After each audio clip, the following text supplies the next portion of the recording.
খুব ভালো আছি, এই তিনটে শব্দ অবলীলায় বলে যাওয়া মানুষগুলো আসলে ততটা ভালো থাকে না। মুখে নিরন্তর হাসি টেনে রাখা ঠোঁটগুলো আদৌ সবসময় হাসে না। সব ঠিক আছে, এই কথা বলা মানুষগুলোর কখনো না কখনো সব কিন্তু ঠিক থাকে না। আমার কাউকেই প্রয়োজন নেই, এই বলা মানুষগুলোর সব থেকে বেশি ভালোবাসার প্রয়োজন হয়। সব সময় আড্ডা মাস্কারা এটুকু থাকা মানুষগুলোই সারা রাত কান্না জড়ায়।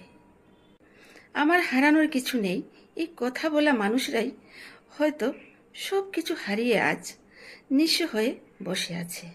হ্যাঁ, এটা ঠিক যে মিথ্যে বলা অপরাধ, কিন্তু চোখের জল মুছে নিজেকে সাজিয়ে গুছিয়ে ঠোঁট ভর্তি হাসি টেনে মিথ্যে বলাটা এতটা সহজ নয়।